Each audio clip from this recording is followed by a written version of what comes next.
Gracias a todos por sintonizar. Mi nombre es Christopher Crowley. La mayoría de ustedes saben quién soy, pero solo les voy a dar un breve antecedente porque tengo muchas cosas que cubrir en los próximos 30 minutos. He estado trabajando en computación durante mucho tiempo. He trabajado en varios sectores diferentes, en la educación, gobierno de los Estados Unidos, Departamento Civil de Energía y contratista del Departamento de Defensa durante varios años, y actualmente trabajo como consultor e instructor. Básicamente, si desean la presentación de diapositivas, pueden descargarla desde esta URL. Voy a publicarlo poco después de que termine esta charla, y también estará disponible en el sitio web de SANS. Básicamente, esta información que estoy compartiendo en este webcast es una especie de información confidencial, en el sentido de que se sabe que se usa para rastrear a las personas. Así que solo les pido que con suerte estén usando esto para bien, que se están ayudando a sí mismos y a sus familias y a las compañías para las que trabajan y a las personas de su comunidad a comprender los riesgos que entrañan los dispositivos móviles y las oportunidades que aprovechan algunos haciendo mal uso de nuestros dispositivos móviles y la información que compartimos a través de ellos y nuestras comunicaciones privadas. Si quieren saber más sobre mí, Crow Montans en Twitter. Ese es mi seudónimo de usuario. Rara vez uso Twitter. Siento que es como la televisión. Como que hay un millón de canales, no pasa nada y realmente tienes que filtrar mucho para encontrar cosas buenas. Bueno, reconozco que tiene algunas cosas buenas, pero simplemente no lo uso mucho. Si quieren conectarse conmigo de alguna manera, el mejor lugar es a través de LinkedIn. Tengo un montón de estos acortadores de enlaces que están aquí, mgt517.com. LinkedIn es solo un acortador de enlaces para llevarte al recurso real, porque me parece que es más fácil hacerlo. Voy a comenzar con una breve sección sobre lo que realmente hay que saber para comenzar. Llevaría unos 5 o 10 minutos y luego voy a entrar en muchos más detalles. Toda la información que estoy presentando hoy se deriva de un par de fuentes principales. Básicamente son las publicaciones de Citizen Labs, lo que comparten en la web sobre el tema. La publicación de Citizen Labs en la que la mayoría de la gente se está enfocando es esta publicación del 13 de septiembre del 2021. Les aviso que todos estos enlaces son sensibles a mayúsculas y minúsculas si quieren seguirlos, así que es CL-Forced Entry, Citizen Lab-Forced Entry. Este sí que acaba de salir hace un par de días, pero en realidad hay una publicación de blog anterior que cita Forced Entry como un día cero, que salió hace unas semanas, con algunos detalles técnicos adicionales. Y también incluiré algunos de ellos en esta charla. Y luego, por supuesto, las actualizaciones de seguridad de Apple, donde están reconociendo el hecho de que este es un día cero, al citar que se observó, se sospechó que se ejecutó en the wild, o sea, cuando ya estaba en manos del público. Así que no tengo acceso al teléfono en sí o al exploit o a los detalles. La información que estoy compartiendo aquí se deriva de estas fuentes, presumiendo que se trata de fuentes confiables y precisas en la medida en que lo pueden ser. Así que la realidad de que estamos frente a un peligroso día cero clic ya no es realmente un día cero, porque ahora se ha lanzado ya un parche. Pero cuando salió era, sí, definitivamente un día cero. Cero clic, y esto es lo peligroso, es que se requiere cero interacción del usuario. Simplemente un atacante envía un mensaje al dispositivo móvil de un blanco y el dispositivo móvil queda comprometido. Y esto es lo que es especialmente peligroso acerca de esta circunstancia particular. Voy a entrar en algunos detalles más sobre esto, pero esto solo estoy tratando de mantenerlo en el nivel un poco para arriba para esta sección inicial. Así que el resultado neto es un patch now, un parche ahora. El parche ahora cubre básicamente dos CVE, vulnerabilidades y exposiciones comunes. Por tanto, el parche actualizado 14.8 para iOS cubre 30.860 y 30.858 para abordar estos fallos. Esto ha sido apodado Forced Entry por Citizen Labs. Y voy a hablar un poco más sobre detalles relacionados con esta cadena de exploits en particular y sus componentes. Otra cosa importante es que esto probablemente ha estado siendo utilizado desde febrero de este año, así que estamos ahora en septiembre. El teléfono en el que se descubrió se proporcionó a Citizen Labs en marzo de 2021. Lo que ellos evalúan es que probablemente se lanzó por primera vez alrededor de febrero de 2021 y ha estado en uso activo desde entonces. Entonces, si ustedes miran hacia atrás y se investigan desde una perspectiva histórica, ahora hay que pensar en ese marco de tiempo, que es cuando esto probablemente comenzó con los exploits. Además, Citizen Labs está evaluando el origen de este ataque en particular, pensando que ha sido NSO a través de su software Pegasus. Y hablaré sobre todos los detalles de esto más adelante en términos de la evaluación y el origen y las capacidades que tienen. También hablaré un poco más adelante sobre el exploit. El exploit se evalúa como un fallo por desbordamiento de enteros en Core Graphics y SBE 30860, y esto es lo que permite la interacción inicial con 0 clics. Probablemente haya otros fallos latentes que aún no han sido reconocidos o abordados por Apple, pero ese es el comienzo de la cadena de exploit y eso fue lo que se emparchó. También el parche 30858, y hablaré de esto con más detalle más adelante, este es un parche para esencialmente el mismo problema. El resto de la cadena de exploits que Citizen Labs, en mi opinión, probablemente ha evaluado y Apple probablemente ha evaluado, aún no se ha revelado. Y hay una mención en su publicación en el blog sobre el hecho de que básicamente hay pocos detalles publicados relacionados con eso. Y en mi opinión, es probable que hayan suprimido esos detalles para aumentar la complejidad para otros actores de amenazas que intenten realizar ingeniería inversa y hacer patch diff para determinar cómo se construyó realmente esta cadena de exploits en particular. Así que en este momento sus elementos de acción son implementar un enfoque de tipo Patch Now en iOS, Mac OS y watchOS. La librería de Core Graphics tiene este fallo en esencialmente todos los sistemas operativos que mantiene Apple. Para investigar el escenario comprometido hay que ir a febrero de 2021, así que febrero de este año. Ahora, lo malo de esto es que es probable que haya cero visibilidad. Un usuario regular no podría ver nada para evaluar si su teléfono realmente se ha visto comprometido. Así que hay cierta información que ustedes pueden usar del análisis de un teléfono sin tener que hacerle un jailbreak. Pueden hacer una copia de seguridad, pueden mirar todos los registros de cualquier dispositivo en que se han sospechado fallos relacionados con el Copy Gift from Path to Destination Path Error reportado en Core Graphics o en Image.io. Y repito, voy a hablar sobre más detalles relacionados con esto en el resto de la charla, pero estoy tratando de dar un panorama general muy por arriba.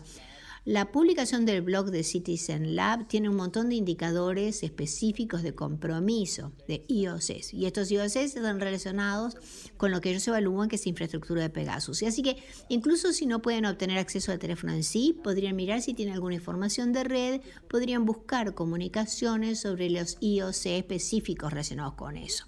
Además de eso, hay un buen resumen inicial para algunas de las técnicas forenses que podrían usar para aplicar, si tienen un teléfono y si hacen una copia de seguridad, para buscar material detallado que está presente en el teléfono.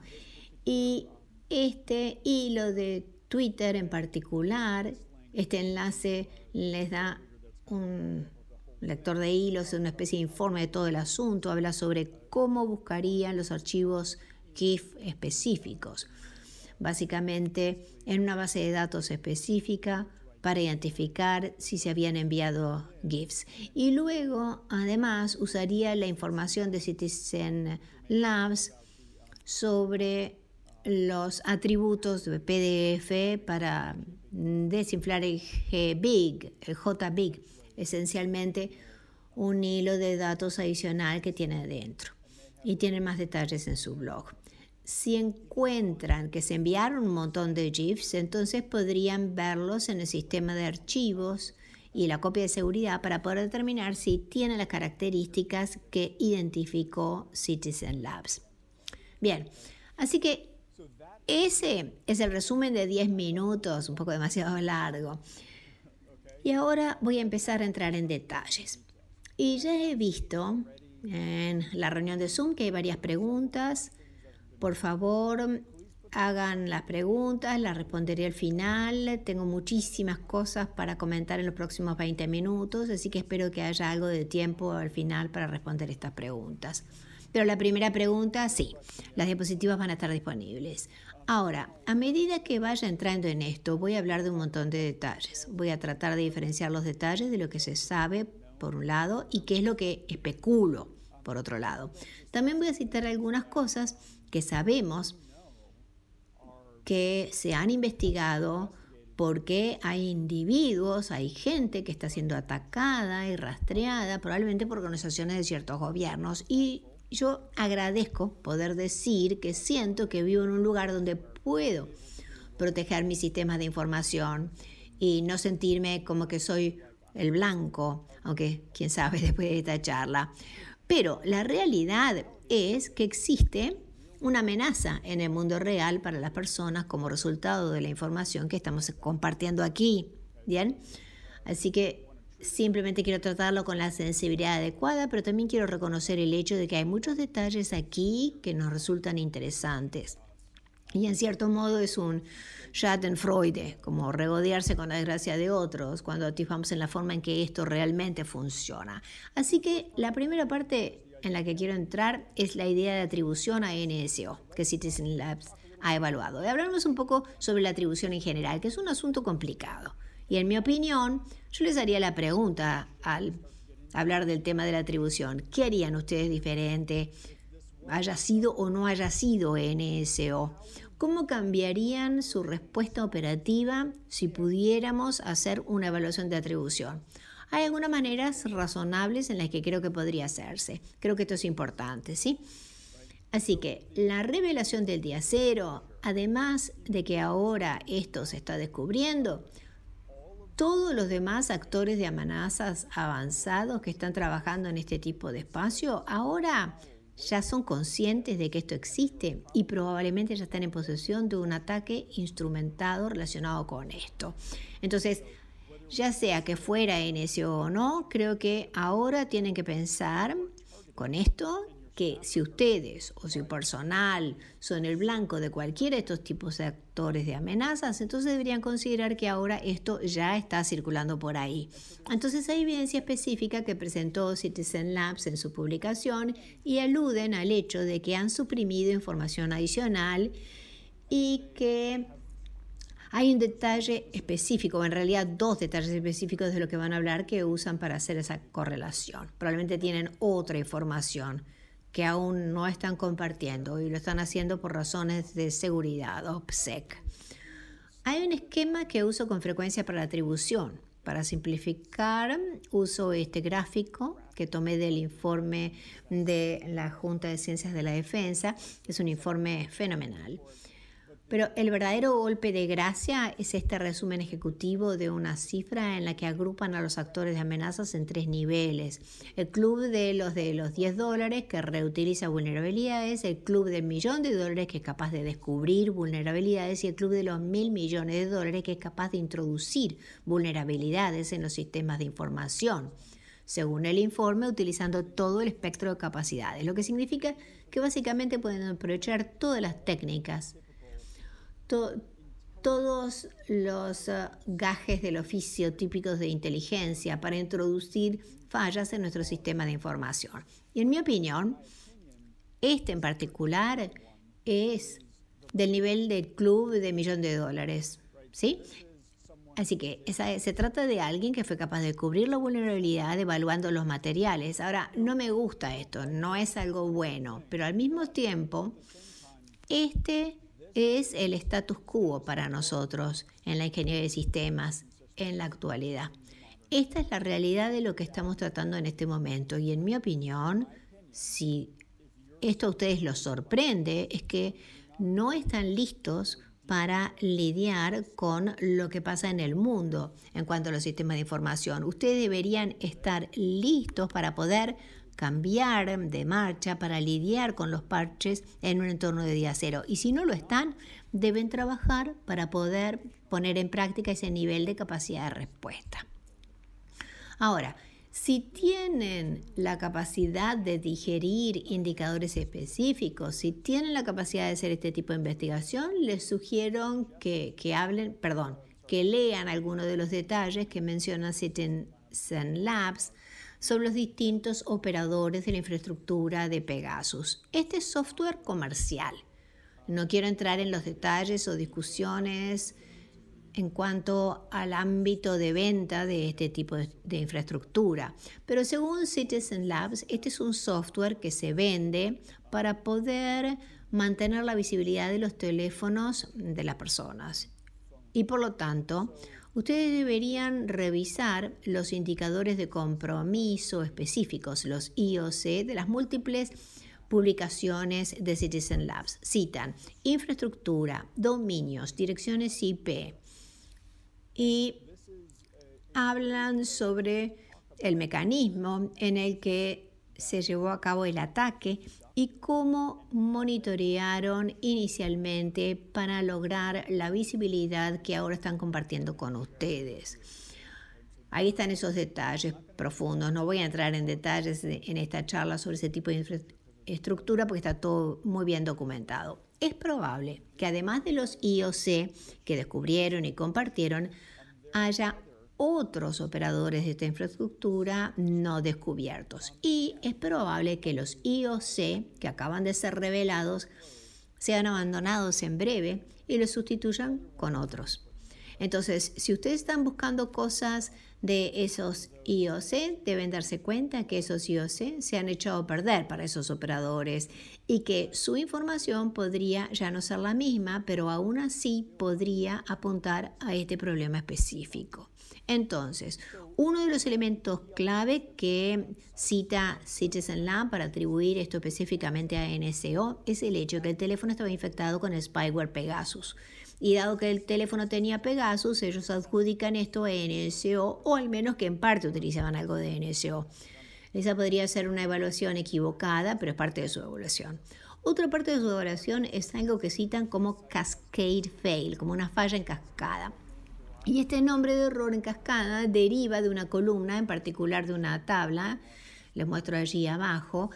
Estoy mostrando la consulta en la parte inferior y hablaré de ella en un momento, pero una columna específica en una tabla donde lo que están diciendo es que por sus investigaciones se los atribuyen a NSO a una inyección de Pegasus que en realidad tiene una característica particular que lo distingue con la eliminación incompleta de datos de la tabla Data Usage SQLite en dispositivos iOS. Y la razón es que sospechan que el software Pegasus pretende suprimir información de uso.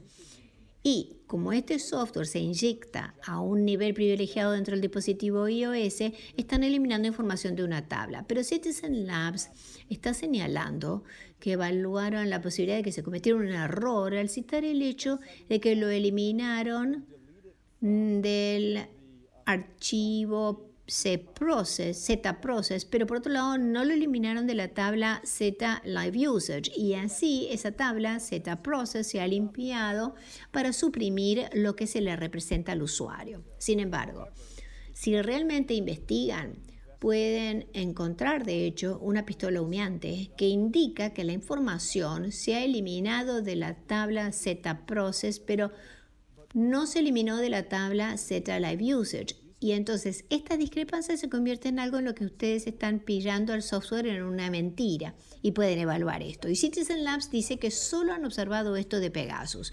Y aquí está la consulta SQL específica que citan en su publicación en su blog que les permite hacer esa conexión. Un segundo componente de evaluación que citan en el informe, y este es el informe más reciente que tienen, es la presencia de un proceso que se llama setFramed. Y setFramed es el nombre distintivo del proceso que formaba parte de la cadena de exploits. Entonces, lo que dicen en su publicación de blog es que antes ellos no habían revelado previamente estar al tanto de este proceso específico. dijeron que lo habían descubierto en julio del 2020, pero que en ese momento decidieron suprimir la divulgación de esa información. Así que una vez más están reforzando su propia posición, diciendo que esto ya lo habían visto anteriormente, lo habían adjudicado en su momento ese grupo de NSO en particular anteriormente, y ahora lo están corroborando, viéndolo de nuevo. Y dicen, este nombre de proceso es lo suficientemente peculiar que lo diferencia de otros ataques que hemos estudiado y que están utilizando este detalle específico para sustentar la atribución de la amenaza NSO. Así que este es el componente de atribución. Hablemos ahora un poco sobre la vulnerabilidad. Así, la numeración común de vulnerabilidad y exploits 30860 es evaluada por Apple como un desbordamiento de enteros. Y por eso citan el hecho de que esto estaba disponible, esta actualización se aplica a iOS, iPadOS. En realidad hay otras publicaciones en las actualizaciones de seguridad de Apple a las que pueden acceder que muestra exactamente esta misma reparación de Core Graphics. Con el fix de Core Graphics se cita la CVE 30860, dando el crédito por ello a Citizen Lab. La CVE 30858 en realidad se le atribuyen a un investigador anónimo y hablaré de eso en un momento. Así que este es el fallo que Apple emparchó. Y hay algunos detalles interesantes que derivan en cascada a partir de esto. Entonces voy a entrar en eso, pero quiero empezar acá. Este es el parche que se implementó y el desbordamiento de enteros es una categoría de fallas programáticas que son el resultado de un cálculo que ocurre en la memoria que luego intenta reescribir información en un espacio de memoria. Y debido al desbordamiento de enteros, en realidad termina provocando un desbordamiento en la memoria, lo que les permite introducir información adicional. Y este es el desbordamiento de buffer clásico implementado a través de un vector de desbordamiento de enteros. Una categoría común de errores de programación que permiten la introducción de material controlado por el atacante en la memoria. Y ahora entonces, desde ese componente quiero profundizar en la idea de cero clics. Entonces, la idea de cero clics es que para los dispositivos móviles realmente no hay una oportunidad del lado del servicio para ejecución remota de código, realmente no existe. Y si quieren más detalles sobre cuál es la superficie de ataque para dispositivos móviles, en realidad hubo una charla que di a fines del año pasado, que está alojada en el sitio web de SANS, donde realmente doy mi opinión al enumerar la totalidad de la superficie de ataque de los dispositivos móviles. No sé si quieren saber de eso, esa es una buena charla para ir y consultar y absorber rápidamente cuál es la superficie de ataque para dispositivos móviles.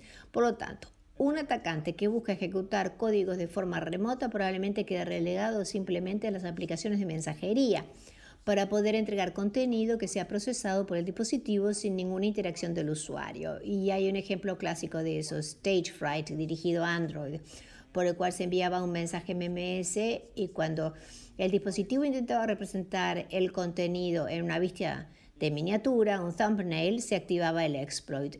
Aquí estoy sintetizando la información de una publicación de blog de Project Zero, donde hablan sobre lo que se necesita para poder conseguir interacción con cero clics. Dicen que debe haber alguna vulnerabilidad inicial que lleva a una corrupción de memoria que permite la introducción de información en la memoria que el atacante controla.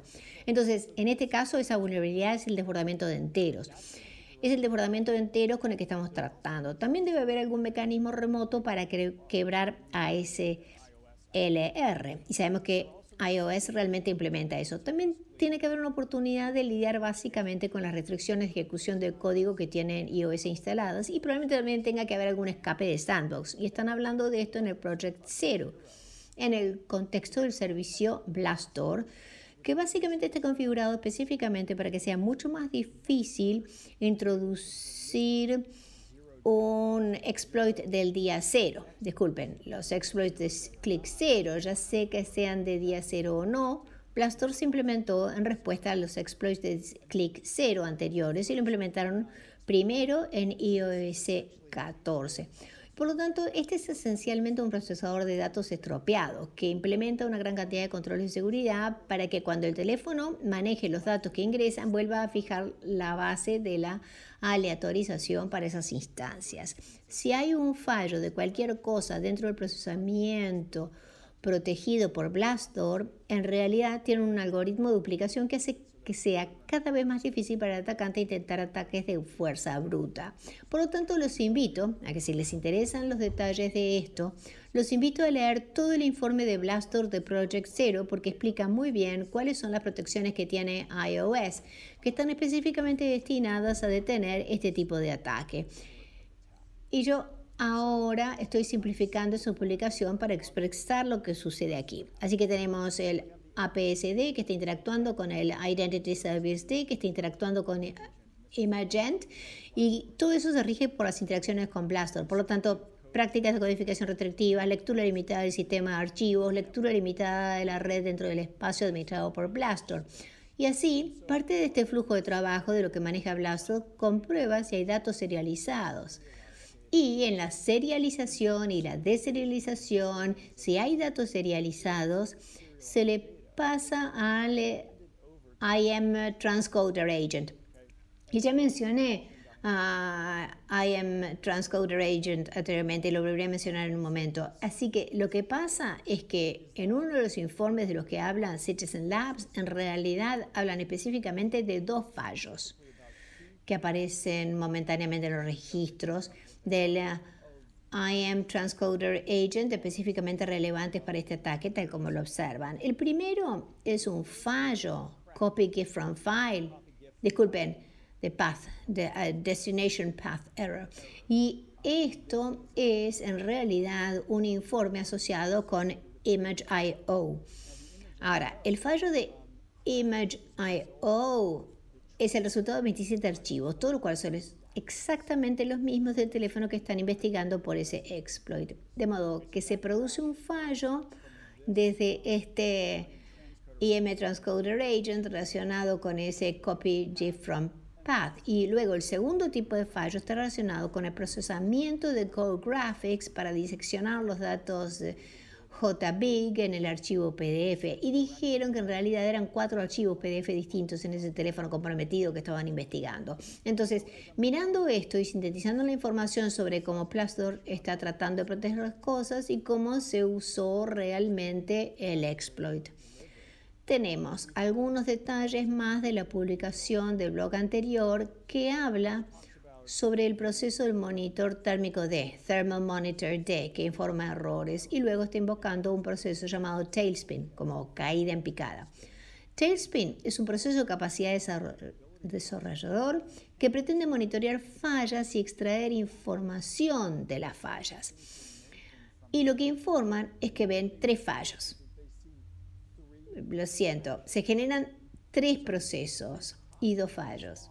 Entonces, si piensan en lo que dije sobre lo que dice Project Zero que deben hacer para tener realmente una interacción de 0 clic, parte de esa manipulación dentro del espacio tratando con la aleatorización del diseño de espacio de direcciones, podrían estar utilizando la capacidad del desarrollador Tailspin para recopilar información del proceso para usarla para lidiar con la aleatorización de capas basadas en direcciones para extraer las direcciones de memoria apropiadas para luego poder hacer el exploit. Ahora bien, esa parte es especulación de mi parte, no lo sé y no lo he evaluado técnicamente, pero basándome en la síntesis de esta información, yo creo que ahí es donde está realmente la siguiente parte de este exploit, ¿no?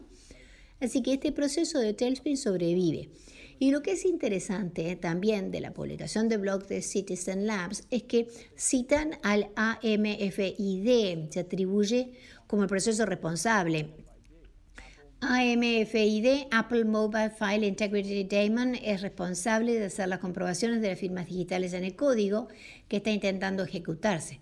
Muy interesante que AMFID luego generaría un proceso de Tailspin. Esencialmente, el elemento responsable de verificar si las firmas digitales son válidas es, de alguna manera, el responsable del proceso de Tailspin, que luego se asocia con la continuación de la cadena de exploits. Así que estos detalles de lo que realmente está sucediendo detrás de allí no han sido publicados por Citizen Labs. Estas son mis especulaciones en relación con la cadena de exploit en términos de cómo está funcionando. Un par de cosas más interesantes para señalar. Hay algo raro en el momento en que Citizen Labs hace las comunicaciones. La publicación del blog del 24 de agosto cita que esto fue en realidad un día cero en Forced Entry y dicen que en realidad compartieron información con Apple antes de publicar en el blog del 24 de agosto y luego dicen que los archivos PSD y PDF que fueron responsables del exploit según su evaluación fueron entregados a Apple el 7 de septiembre. Así que allí hubo un par de semanas que tuvieron. Y por eso dicen que los registros de fallas se compartieron el 24 de agosto y que Apple lo estaba investigando. No estoy diciendo que eso sea nada específicamente, solo estoy recalcando el hecho de que estos detalles están presentes en las diferentes publicaciones del blog. También mencioné esto más temprano. Es interesante, bueno, tiene un interés limitado, pero es interesante al fin, que Core Graphics y WebKit en realidad tengan el mismo fallo, lo que indica que es la misma capacidad de procesamiento que está presente en muchas distintas librerías.